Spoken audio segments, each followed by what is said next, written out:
So for everyone tuned in, thank you so much for checking things out. It is WDW After Dark live on blab.im, the video show that is also a podcast, which also sparks discussion amongst the Disney community, as well as Star Wars and Marvel discussion. Every week we sit around like a group of friends around having a beer, having a laugh. We're just letting it fly. It is live, all the way live every single week, except for the last two because we were on vacation. So we appreciate you checking into the show, into what is your weekly edition and addiction, WDW After Dark. Check out all of our great podcasts on WDWAfterDark.com. There we've got a plethora. Yes, I did say El Guapo, a plethora, a cornucopia, if you will, of podcasts and webcasts for you to digest. We have our top 5 video discussions. We've got Disney headline news and all kinds of that stuff there at WDWAfterDark.com. Also in there, you can support the website. We've got Amazon links in there because right now Amazon's having a huge sale. They never say clearance. They always say it's a special event. And right now, if you sign up for Amazon Prime, like, oh man, Jeff, you ain't kidding. We've got tons of stuff on sale. Video games. Tons of games. Yes, huge. Jeff saying it's huge. You can talk, Jeff. It's okay. They can see you. They can't hear you. Yeah, they're huge. They're absolutely huge. Huge. You can save. It's huge. It's way huge. Huge. I'm sorry. I need to do it right. Yeah, that's all right. Huge. It's huge. Let's go ahead and say it. We got. We'll have the Donald on here. Ladies and gentlemen of the American public, it's huge. Huge. Go ahead and sign up for that there. Amazon Plus, Amazon Prime members can go ahead and take advantage. That's right. Eric's got the cue card. It's huge. Amazon, go ahead. Before you even go to shop at Amazon.com, before you type that in, be sure to type in WDW After Dark first and click on our link. All right. Like DVC5571. I know you shop at Amazon. I'm calling you out. You need to use our banner for that because every time you do shop Amazon, you get to throw a little bit of change into our tip jar because we provide this show for you for free every single week because that's what we love to do. And it's worth every penny you're not paying for it. That's right. Oh, he does all the time. I love it when people reciprocate. The other thing, too, you can reciprocate. You're planning your next Disney vacation, much like Jeff Disney Davis here is.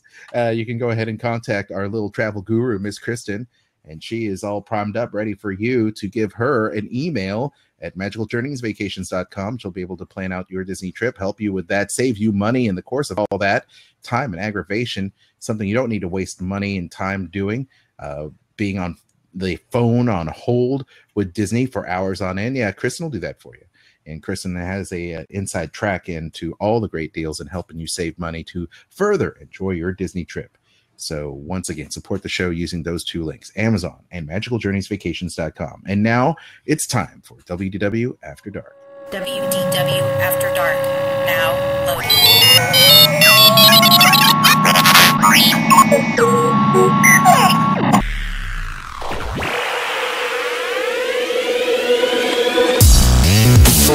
WDW After Dark.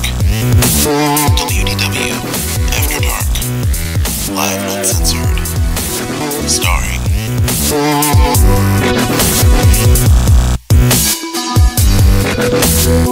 Jeff Davis, Al John Go, Kristen Hetzel, and Eric Allen. WDW After Dark is live and uncensored. Call the hotline at 410-98-WDW-AD. Follow us on Facebook at WDW After Dark Webcast and Twitter at WDW After Dark. Headline news, Disney food, video games, Marvel and Star Wars. WDW After Dark. Live and uncensored. And now prepare yourself for WDW After Dark. Big news going on. Last time we checked in, everybody's getting over the recent tragedy of Orlando Strong. Once again, the country is once again needing a little bit of a respite, and we appreciate you tuning into WDW After Dark, where we talk Disney, Marvel, Star Wars. We all share our love and our fandom, and we appreciate you loving our show and showing the love by tuning in. Now we are joined by our fellow Disney fans, our talking heads, if you will. I am Al John Go, your co-host here, joined as always by our lovely, talented panel of Disney experts, Mr. Jeff Disney Davis, the news monster. Hello, Jeff. I am absolutely wonderful and fantastic feeling when it comes to being here and being back with you guys. Hello, how are you? Good. I'm so recharged and ready to go, man. I love it. It is. Feeling good. It's nice to take a few weeks off, right? Do you have a good? It is. Do you have a good July 4th? I did. I spent it down and took a little time off from work as well. So I'm recharged and ready to go. Oh, that's good. That's good. It's always good to have a Jeff that's ready to go. Also ready to go, Mr. Eric Allen here. He's also part and president of the Hair Club for Men, although he does not sport the Hair Club for Men hair. Do as I say, not do as I do. I thought it was funny, Captain Picard would always get called out on Star Trek for being, a bald-headed man, and it's like, well, shouldn't they have a cure for baldness in the 24th century? And of course, what does he say in retort? He says, well, in the 24th century, no one cares if you're bald. It's a stylistic change. It's a fashion statement. It is, but you wear it well, sir. Thank you, sir. Celebrity game shows are all the rage during the summer doldrums. You know a little bit about that, being the Jeopardy champion. Have you seen any of these game shows on ABC that they're showing? Match Game, the celebrity. What are they have? The Celebrity Feud in the Pyramid. Feud. Dude, I can't even claim that I've been too busy playing Pokemon because I haven't. It's just my TV does not stay on very often unless the PlayStation is fired up. I have to say, Kristen and I have been huge fans of the Family Feud with Steve Harvey. We love watching the Pyramid, and Jeff is playing Pokemon Go. Hey, look, I should get residuals because I am the original Go. How come you're not getting Pokemon. Some of that? I mean, they should throw a Pikachu your way or something. I actually tried. I got logged into the server a couple times, and it was busy. It was definitely busy, but it's not for lack of trying. I have been an original Pokemon fan. Crystal knows this because No, there you go. When we got married, we were both playing Pokemon. Kristen played Pokemon for a little bit. And that was a lot of fun. But anyway, I wonder how many people here in the chat room actually played the Pokemon Go. I'm still doing this. Oh, Future Fight? Yeah, I'm playing that too. I'm still doing a little bit of this. I was playing Crossy Road too for a little while. That's just an addictive game too. Yeah. And by the way, Eric got a new phone. Yes, Eric got the new phone. What is your new phone, Eric? My new phone, hang on a second, is the Samsung S7 Edge. Oh, you got the Edge. That's a pretty phone. The Edge. Yeah, that's very nice. I like that. I like that. Okay, everybody, show us what's on your wallpaper on your phone. You ready? What's on your wallpaper on your phone? This is mine. Star Wars. There you go. Brian Rudart. Kristen's got the watercolor watermelon. Oh, that's nice too. That's nice. Jeff, how about you? What you got? What is that? Is that Avengers? I can't tell what that is. It says Mystic. I can't tell what it says Mystic on it. Yep. Oh, Mystic? Okay, you're playing video games. That's cool, man. Yeah, imagine mine has food. Yeah, imagine that. No, that's great. Hey, the co-host of a Marvel podcast has S.H.I.E.L.D. Go figure. Go figure. Oh, yeah, the host of Jedi Mouseketeer on the website actually has a Jedi in a suit on it. Imagine that. There you go. Yeah. What, you thinking some kind of Jedi? Money don't work on me. Only money. Jules says that she's still on Kingdoms. I gave up on that game. I was like, oh.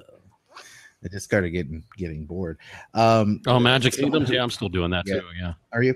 Someone who is not bored right now? I turned it on and got about 2 seconds into it and went, nah. She's not into it. So Kristen is joining us now. And that's awesome. Kristen from diningatdisney.com. Very busy. She was just on the Mouse Knows Best podcast, Kristen, right? I was. How did that go? It went great. We talked about lots of food stuff.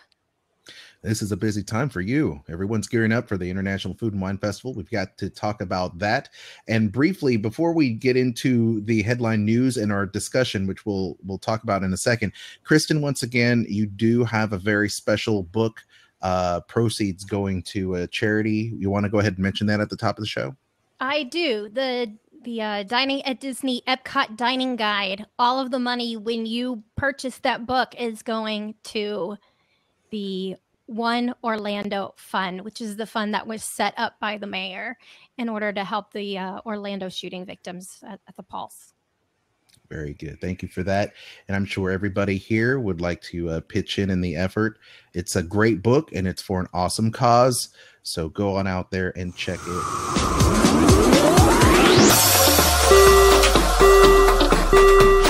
Ladies and gentlemen, we are currently holding for further traffic clearance. Check out Kristen's new website, magicaljourneysvacations.com, for all your vacation needs. Disney, Universal, cruise lines, and more. Thank you for traveling with us. magicaljourneysvacations.com. Have her book your magical vacation today. We've got your headlines. WDW After Dark presents Disney Headline News.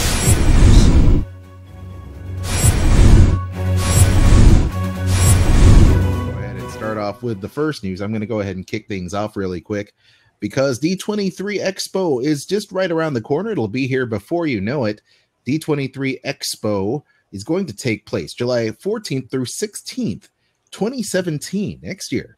The Anaheim Convention Center. Tickets go on sale right on Thursday, July 14th, only several days away by the time you listen and see this podcast. It's going to be epic, okay? And discounted tickets are available for a limited time for D23 members. They'll also enjoy additional savings and member-only benefits as D23 members go. And I will say this is going to be a must-see event. The Expo will celebrate the past, present, and future of Disney with live events, celebrity appearances, panels, presentations, sneak peeks, immersive experiences. And the Expo will mark the return of fan favorites, including a Disney Legends ceremony, which Kristen and I have attended the last few. Amazing stuff there. Of course, it honors the talented men and women who made the indelible contributions to the Disney legacy, including an exhibit from the Walt Disney Archives, spotlighting costumes, props, and set pieces from Disney's rich history, and the Masquerade Costume Contest.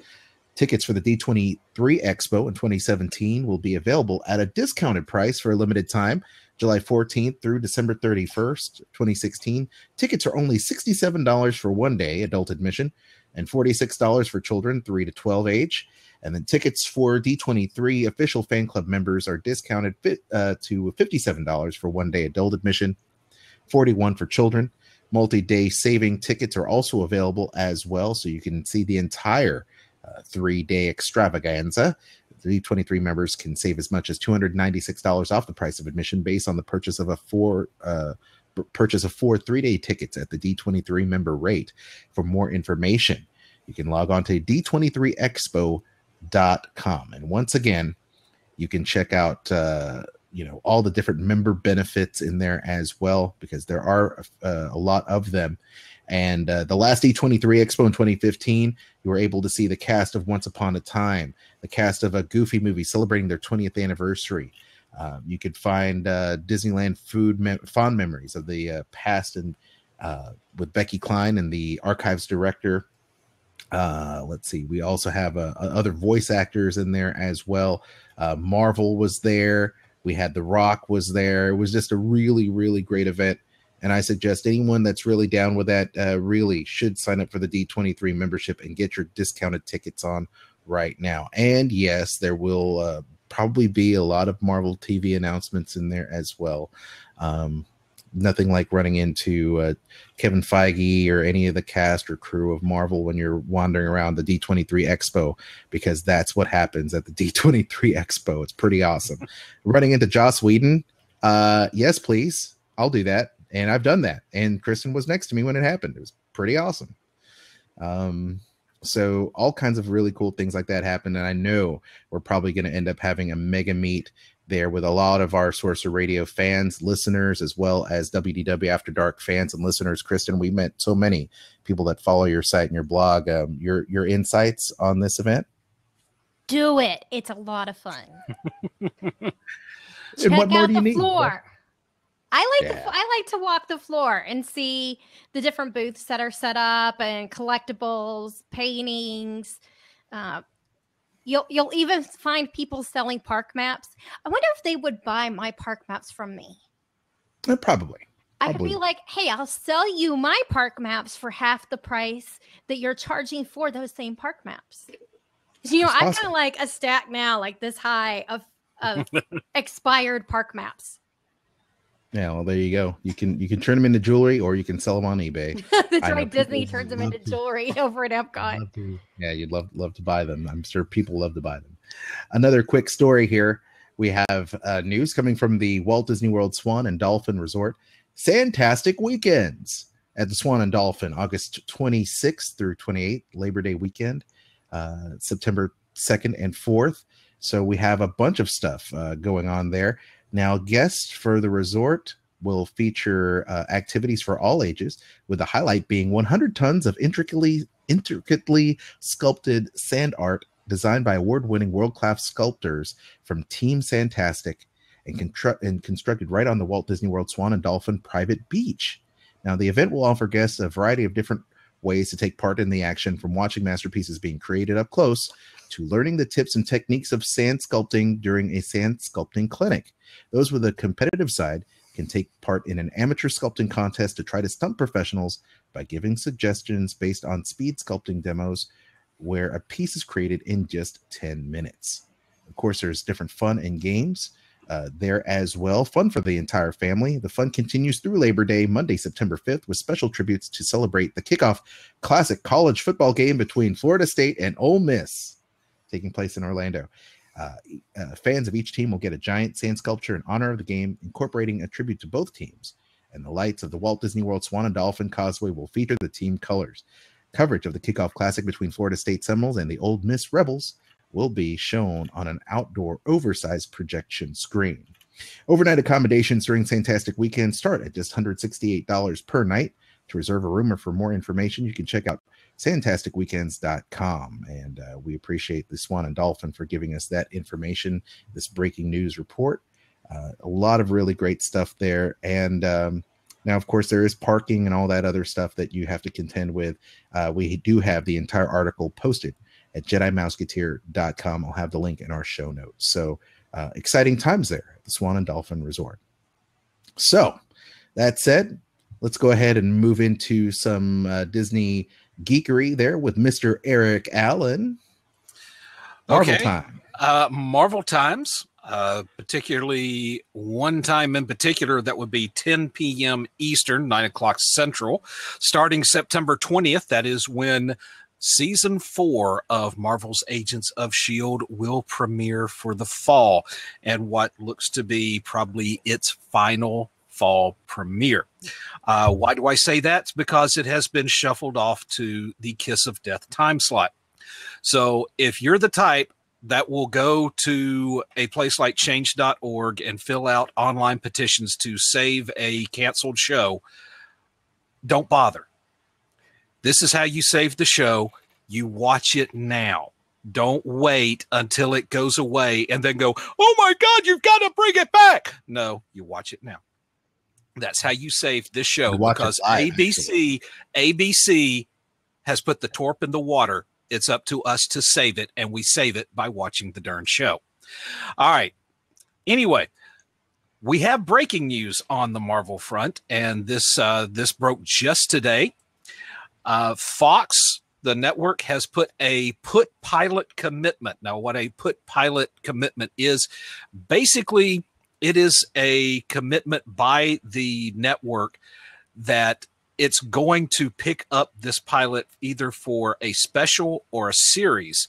And if they don't air it, they're out serious monetary penalties. So basically, when you see something brought out as a put pilot, it means it's pretty much guaranteed that it's going to air. And what this is going to be is it does not have a title yet, but it will focus on two ordinary parents who discovered their children possess mutant powers. Can you say X-Men, everybody? It's kind of like, Agents of S.H.I.E.L.D. to the Avengers. So this is going to be that to X-Men. Forced to go on the run from a hostile government, the family joins up with an underground network of mutants and must fight to survive. Now, the series will be produced by 20th Century Fox Television and Marvel Television, with 20th Century Fox handling physical production. Now, this is interesting in the fact that it's been my understanding that Marvel has always held like X-Men / mutant TV rights. Mm-hmm. And given the bad blood that's gone between Marvel Studios and Fox, it makes me wonder what Fox did, what they gave Marvel to get this. I have an idea. I have an idea, and it involves 4 characters that flopped heinously on the movie screen not too long ago. I'm just saying it would be fantastic if Marvel got the rights to that back. They need to come up with a fantastic formula in order to make that happen, Eric. Oh. Yeah. Well, I'm sure it's a bit of a stretch, but I think they can come up with a thing that'll do it. Perhaps. I mean, if they can light the world on fire, that would be awesome. Oh my God. Oh, someone come up with a Sue Storm quip, quick. Everybody's thinking about it. Kristen, duck. Duck off the camera. That way she can be the Invisible Girl cosplayer. Exactly. See, there you go. Perfect. Perfect. All we need now is Robbie the Robot. Where the hell is Robbie the Robot when you need him? All right. So that's my Marvel news for this week. Wow, that was an amazing segment, Eric. It never ceases to amaze me how good we can be at positioning the news in such a straight face. It's great. Okay. Disney Park extravaganza news. Now we're gonna top things off with dining at Disney stuff because it does lead in, does it not, Jeff? We have a kind of a little mashup between you and Kristen's news segments. We do. Yeah, right. No. I thought you. Oh, okay. No, she's got the Eat to the Beat stuff. So. Oh, okay. Yeah. Okay. Cool. Well, who wants to go first? Kristen, go ahead. Lay it in. Me go first. Okay. So.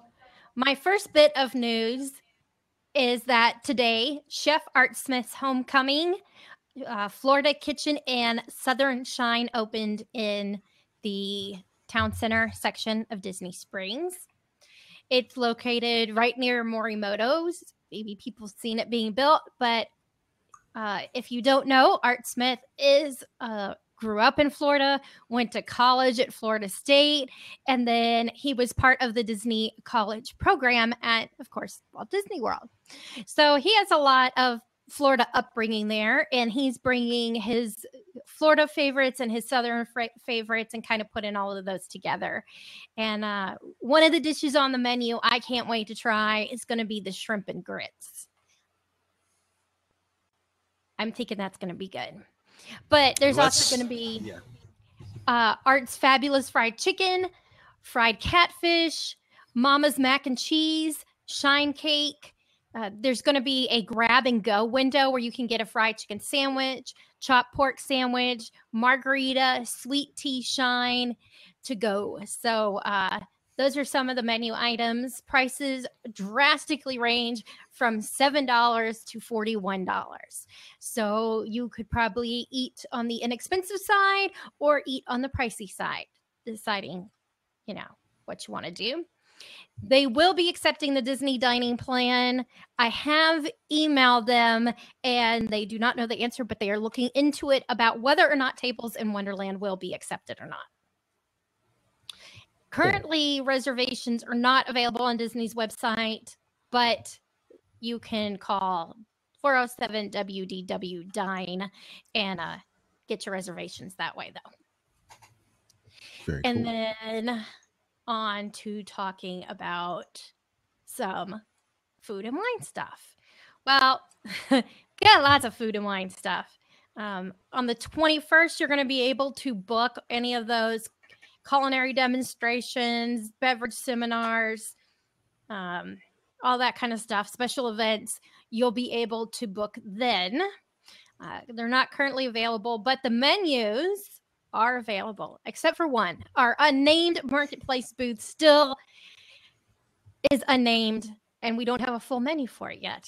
So I'm curious to what that's going to be, other than having that delicious duck confit that they have. But many of your favorites like Africa, Australia, Belgium, Germany, China, craft beers, farm fresh, Greece, hops and barley, all of those are back. Islands of the Caribbean is new. There's going to be what's it called? The Wine and Dine Studio and the Chew Collective. Those are new as well. So I've got the full list. I'm not going to go through everything because we'll still be here in 30 minutes if I read all these. So I do have the full list of the menu items and including the beverages on the website. So if you go to diningatdisney.com, you can click on the logo for the Food and Wine Festival, and everything is there. Eat to the Beat concert series. Oh, my favorite part. All of the Eat to the Beat concert series. I'm just going to go through. I'm not going to give you the dates, but I'll go ahead and name everybody that's performing. That this list is a lot shorter. I have music queued up. Hold on, go for it. Now? Yeah, go for it. Wang Chung.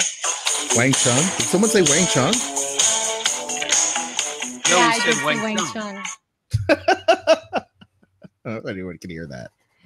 Oh, Starship starring Mickey Thomas, Air Supply, The Bodines, Fuel, Sugar Ray, Los Lobos, David Cook, Wilson Phillips, Blues Traveler, Wang Chung and The Bodines. Those are both new. So is our next band I'm mentioning, Plain White Tees. 38 Special, Jeffrey Osborne, Tiffany is back again, Dennis DeYoung, Christopher Cross. New is Toad the Wet Sprocket. Shaka Khan, Billy Ocean. The Living Color is also new. Hanson is back. So you can watch Hanson and drink an hop. Oh, Lord. Also new is Soul Asylum, and then Delta Ray, Boys to Men, Sister Hazel, and of course, closing it all out, as always, is the Big Bad Voodoo Daddy. They are always at the end anymore. I remember when they used to always be at the beginning of the festival. Now they're always at the end of the festival. I don't know why, but I am excited about this.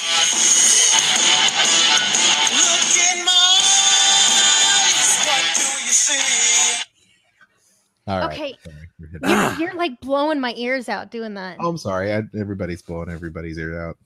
Yeah, I like to keep my hearing. Sorry. She hates me. She hates me. She hates me. I had the opportunity to meet this band my freshman year in college. And They were part of the MTV New Music College Tour, you know, back in the days. I do remember that tour because I saw music. that same tour. It was Yes. them, and it was Urban Dance Squad. Not where I was. It was also the Godfathers and the Sugar Cubes. Oh my gosh, what a great show. Yes. What a And great show. as I was leaving, the Living Color guys were kind of like in the hallway, and they were like, you know, signing autographs and taking pictures, stuff like that. And for a minute, I thought I should do this, but then I thought, wait a minute, this is an all-black hard rock band. They'll never last. And then I see them opening up for the Rolling Stones on this when they come through Birmingham for the first time ever. And I'm kind of like, yeah, I'm kind of regretting that decision now. Yeah. Yeah. Aren't they awesome? They are. They are extremely awesome. Man, you know what? It's so cool to see so many wide variety of groups playing that stage, Kristen. I mean, you've got hard rock alternative bands like Living Color, Soul Asylum, I'm excited about those type of bands. Toad the Wet Sprocket. You got classic rock band, Blues Traveler, Plain White Tees. I know, Kristen, you're happy about that. They're a cool band. Fuel, and then of course you've got classic. We might be there to see Toad the Wet Sprocket. Oh, one of my favorite bands, alternative rock bands. I know that there are some great bands from the 80s like Wang Chung and the Air Supply and Starship and all that, which is good. With the Wilson Phillips, which put on a great show. Kristen, you and I saw Wilson Phillips, right? Yep. Pretty fun to see. Shaka Khan, I think she'll be out of rehab by then, which will be good. And Hanson, they just got off their stint on ABC doing the cover band show, or the tribute show, the 80s show, whatever. That was good. So, Jeff, you're a big fan of these bands. You play them on DW60. I have played them many times. Yeah. Do you like where this lineup is this year? How kind of diverse it is? I really am not disappointed at all when it comes to any lineup. When it comes to the E to the Beat concert series, I've always been really happy with it, simply because it's so spread out, so many different types of music. I am still disappointed again after another year. No country acts have made it to E to the Beat for some reason. Wasn't Jody Messina last year? I was year before I don't really. Well, I am surprised. I don't consider her country all that much. She was part of that country pop era, and I never really considered her country. Who would you want to see then? Kelly Pickler. No, Carrie Underwood. Well, I know she's Carrie Underwood, folks. Unfortunately. Yeah, no kidding. I even though he's retired, I would have loved to have seen, and I know it's never possible, but somebody like George Strait, Randy Travis, Alabama, Diamond Rio. Oh, Lord. Alabama, they're back together to do Eat to the Beat. Do you think there's enough fans if people would want to listen to that? Alabama, for sure. Well, are you kidding me? George Strait did his retirement tour, and he booked stadiums. I mean, George Strait is just... he's an amazing performer, and there's no doubt. Alabama, that would be a really awesome show to see Alabama play. I think, I think they could get acts like the Oak Ridge Boys to perform and Alabama. Oh yeah, I think they could get Diamond Rio or Little Texas if they're still into coming back. I think those type of caliber bands, especially those that were really big in the 90s, would be killer to have on the Eat to the Beat stage. Eric, how about yourself? I could see that. I really could. Like I said, if you could get Alabama back together long enough to do it, I think that would knock the ball out of the park, so to speak. Trying to think of another one. I would say Confederate Railroad, but they're not. No, not quite. You're probably not going to get that. When your group is best well known for a song called "I Like My Women a Little on the Trashy Side," I don't think Epcot's going to get them. Well, no. I mean, I tell you who I would love. I would love to see Asleep at the Wheel. All right. And they're not really country. They're more like what I think I've heard them called Texas swing. Yes. Now maybe Riders in the Sky. Now that could do it. And of course there is the Disney tie-in because they did the Woody's Roundup and the big high wire hop for the Pixar.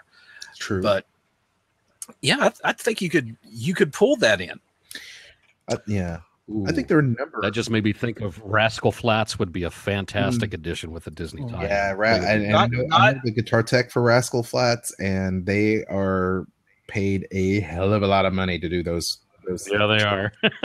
I know that for a fact, and to get those tier one. I mean, guys like Rascal Flatts and Dierks Bentley, those guys are not going to be able to do that kind of stuff just because A, they don't have the space, and B, it's just a money thing, but you're going to see a lot of these other tiered acts. Like at some point you could see maybe a Joan Jett do something like this. At some point you could see a Heart doing something like this because they are playing those secondary, tertiary markets and casinos, stuff like the Loverboy. You could probably see do something like that. and a lot of those other country acts from the 90s. You wouldn't at this point. Dwight Yoakam never needs to do anything like that because he's all tied up with acting and doing all kinds of stuff, country music wise. So you'll never see a caliber artist like him, or of course a George Strait, who's retired now. But and I know Kristen loves her alternative rock music, so she'd want to see a band like The Cure perform there, but that's never gonna happen. Yes. So that would be awesome. Nicole, you've performed with Heart? Really? I used to have a dream because I wanted to play guitar in Heart so bad when I was a teenager, and I never got a chance to do that. Even though the people I work for are associated with that company, I never got a chance to meet the Heart sisters. But man, wouldn't that be awesome? That would be. Do that. Play Barracuda with them, I think would be amazing. Oh.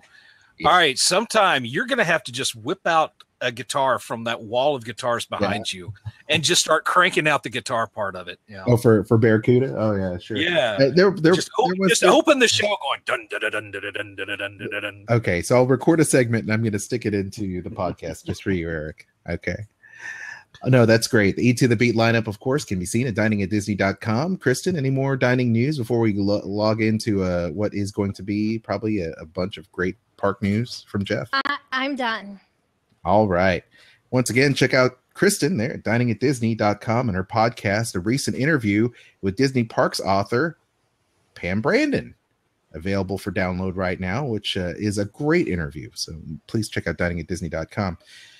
Jeff Davis, you're back with the news. Yes, sir. And a big old stack. So nice big stack of stuff. Yeah.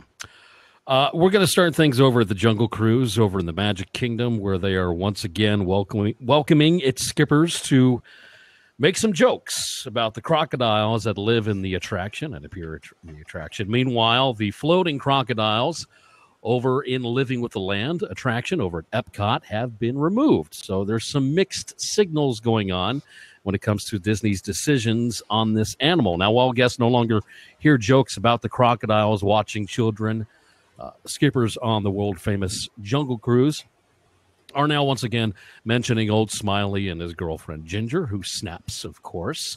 Now, this is the first time that creatures have been acknowledged since the alligator attack rocked the Walt Disney World community pretty much last month. Meanwhile, over at Living with the Land, the boat ride at Epcot, the crocodiles were very quietly removed, and there's no word as to why they did this. And they've kept the crocodiles over in the Jungle Cruise. Nobody is explaining what's going on here.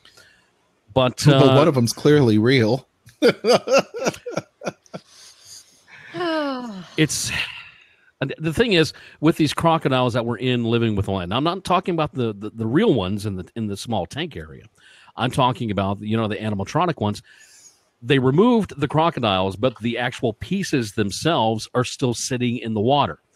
So that could mean a lot of different things. It could mean it's just been removed to be retouched, or it's been removed completely to add a different type of animal to go into that scene as far as Living at the Land is concerned. Why would you put it in there? Hard to say. Why would you remove that one but keep the one at the Jungle Cruise and start making jokes about it again? That's why I said mixed signals when it comes to something like this. Nobody really understands. Do they still have the alligator pit? The live ones, yeah. That's what I thought they removed it when I just glanced at that article. I was thinking they removed those too? Or they keep them? No, those are still there as far as I know. It's the animatronic ones that are gone. Yeah, I thought they may have removed those too. So you see, that's why I was like, well, one of them's clearly real. When I said that, I was like, oh, the real ones in Living with the Land, not the both fake ones. Sure. But mixed signals when it comes to stuff like this. Of course, as the last time we did this show, we didn't get a chance to actually talk about the whole incident as far as the alligator and that young child. It happened literally, Kristen? That night. An hour or two while we were recording, it happened. While we were doing our show is when that happened. So we never got a chance to talk about it. But since that has happened, of course, around Bay Lake, the Seven Seas Lagoon, and other locations throughout Walt Disney World where there are waterways, lakes, ponds, whatever, they have put up fencing. They have put up some brand new signs, warning, caution, alligators, snakes. These things will eat you. These things will kill you. Stay out of the water, people. I cannot stress that enough. Stay out of the lakes. Now, the interesting part about this, we all kind of wondered how Disney was going to implement these so-called fences to actually look like part of the resort, but it's all pretty standard. Some posts, some rope that goes along, some netting that goes in front of it, and then you got the signs. I'm sorry, but that's not going to keep people out of the water. That's just not going to happen. While Nicole and I were at the Polynesian for the July weekend, we were watching Wishes from there on the beach.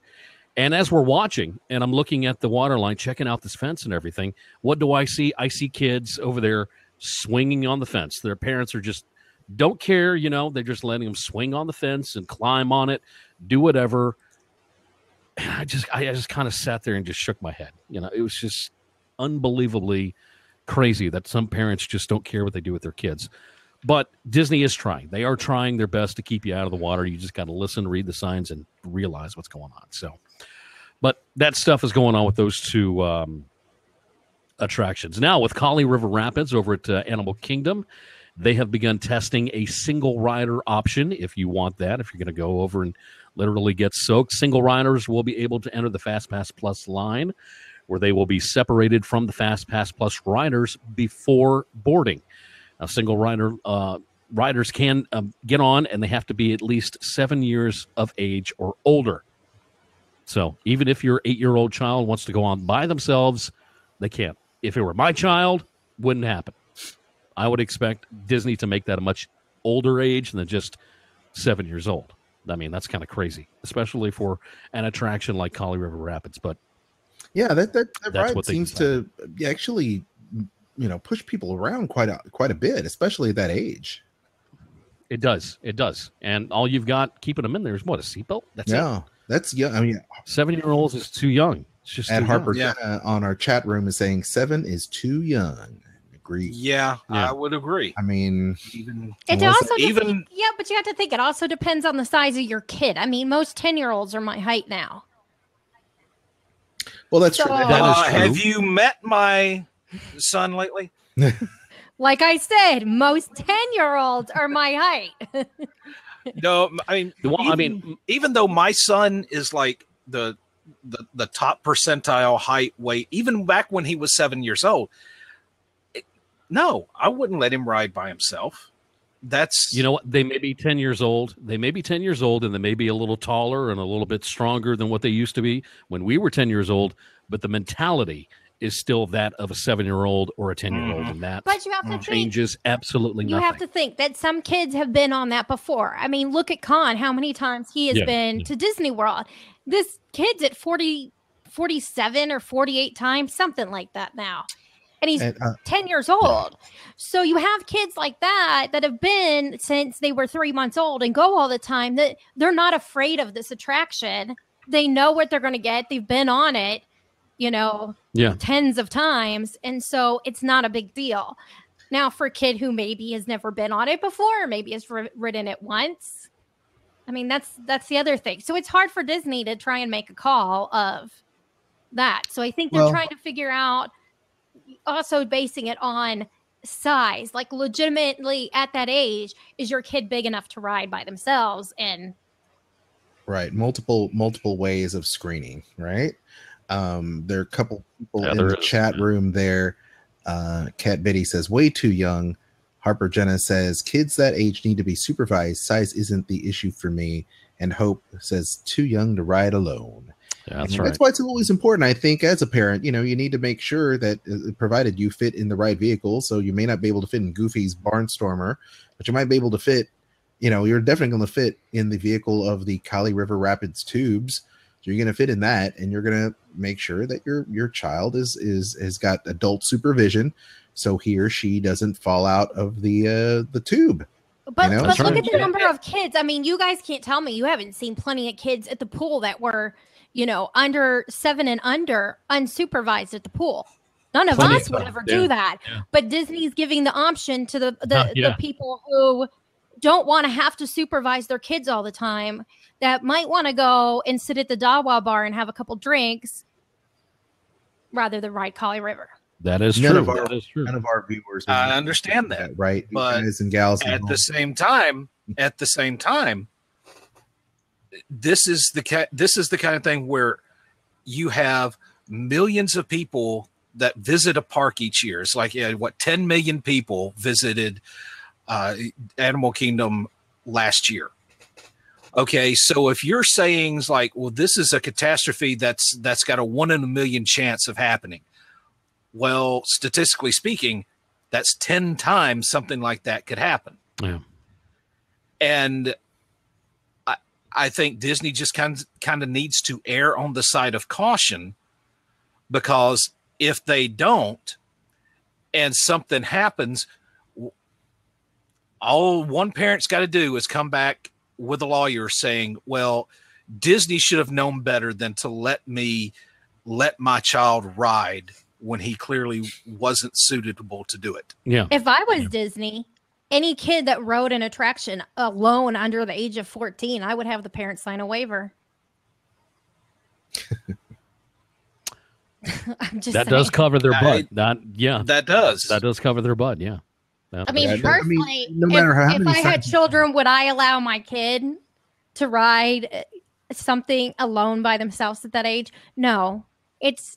You're still in the real world. It's still pretty easy to kidnap a kid. Yeah. Mm-hmm. Bad things happen all the time. And Disney is a place where people often forget that they're still in the real world, unfortunately. And no, I'm not saying that I think a 7-year-old should. I'm just coming up with logic behind where Disney may have they may have been thinking when they decided on what age that should be. Yeah, that's true. That's true. Well, not my kid, so not going to be mine. Earlier this year, if some of you do remember, Disney Early Morning Magic launched over at the Magic Kingdom Park, giving some eager guests the opportunity to be among the first to get in and enjoy some attractions and have a little breakfast. How'd that go, Jeff? that went actually pretty well. There were a lot of people very, very happy with it. And they did extend it all the way to September the 30th of this year. So it's going to be continuing a little bit longer. But it does not stop there. Beginning on August the 1st, a select number of guests can experience Disney Early Morning Magic at Disney's Hollywood Studios. Beginning at 7:45 a.m., guests can enter the park and experience 2 attractions. Star Tours, The Adventures Continue, and Toy Story Mania, of course. And then, of course, you'll have the All You Care to Eat breakfast over at, and get this, the ABC Commissary is where you can have that. Lord help you if you decide to eat over there. If you don't want all you care to eat, all you care to enjoy, you also have an opportunity to see Mickey and Minnie on Commissary Lane and Olaf at Celebrity Spotlight. Also, a Pixar Place character greeting area with Woody and Buzz. All that stuff goes on from about 7:45 until about 10 o'clock is when that happens. Guests can begin booking Disney Early Morning Magic for Hollywood Studios right now. The number of tickets available for each morning is limited. Guests can visit disneyworld.com/early morning magic to reserve, or you can call 407-827-7350 for more information. Now, please note that a theme park ticket is required in addition to the Disney Early Morning Magic ticket. Disney Early Morning Magic is also a separate experience than Extra Magic Hours, which are held on different dates. So make sure you take note of that if you decide to do it. One more thing that I've got, and it ties into our discussion for this show. It's a rumor, but there have been some very good inside sources that have told everybody about this. It is very likely that the Universe of Energy over at Epcot is going to be closed to be replaced with a Guardians of the Galaxy attraction. Now, it was reported at one time Mission Space would be overlaid with Guardians of the Galaxy theme. Found out that that was not correct. What they are going to do is they're going to update Mission Space. But it does seem Guardians of the Galaxy attraction will replace the Universe of Energy that has already been approved according to a lot of sources, and they are moving forward with it. In case you don't know, Universe of Energy is an original pavilion there at Epcot. It was there in 1982 when it opened. It was updated to Ellen's Energy Adventure back in 1996. And since then, the refurbishment has changed the music a little bit. The film portions of the ride have changed a little bit. Little bitty things here and there. But it's been there for a while. 33, 34 years, something like that is how long it's been around. Now, barring some, unforeseen type of situations, complications, way I see it is that building is going to be completely gutted or demolished and replaced with Guardians of the Galaxy. And the rumors indicate that Bob Chapek, the new chairman of Walt Disney Parks and Resorts, was a key factor in the decision. Universe of Energy could close as early as fall 2016, but Disney has not made any announcement of a closure as of yet. So we will wait and see. This is something that we've talked about on After Dark many, many times. That loophole that Disney is consistently looking for all the time to get around Universal Orlando having Marvel characters in their parks, and Disney wants the same thing. Guardians of the Galaxy could be that loophole that they've been looking for, but nothing has been confirmed as of yet. Interesting stuff. We'll, I'm sure, pay close attention to it as it unfolds. We do appreciate you tuning in. And guys, it's so good that all four of us are actually back on the show. One show with all four of us. The real Fantastic Four. I like that. All right. So let's go ahead and put everybody over. Jeff, where can people find you? Not just on Twitter, but everywhere else you happen to be spritzing your little pixie dust over. Over in the Sorcerer Radio Disney Fun Zone on Facebook. You can find me in there. And you can find me on YouTube. Just search for my name. Check out the Jeff Davis vlogs over on YouTube that I do every single week. Outstanding. And DW60 on Sorcerer Radio on Thursday mornings. Wonderful, wonderful. Mr. Eric Allen, Mr. Mighty Marvel Geek. No. You got to say more back to the throat. Mighty Marvel Geek. There we go. There you go. You see, that's why you're the boss of that show, not me. Well, that's it. All right. You can find me on Twitter, both at Sorcom Review and at Uncle Servo. You can find the Sorcom Reviews Facebook page, where else on Facebook, at facebook.com/Sorcom Review. You can also hit me up in the Sorcerer Radio Disney Fun Zone as well. Outstanding. Kristen. Oop, her microphone's muted. You can follow me at WDW After Dark. You can also find me at Jedi Mouseketeer, where we're going to be posting a lot more videos and reviews coming up real soon. Kristen, where can people find you? Dining@Disney.com, on iTunes, the Dining at Disney podcast, and it's Dining at Disney on everything social media. Very good. Thank you so much, everyone, for tuning in. Don't forget, it's better after dark. We welcome a brand new season of After Dark, and we appreciate you tuning in to the show. Don't forget to like and to subscribe to our shows on Facebook, Twitter, YouTube, wherever else. You can find WDWAfterDark.com. It's got all the links there. I don't need to remind you. That's where it all is. So thank you so much for tuning in. Don't forget, it's better after dark. We'll see you next week. Bye-bye.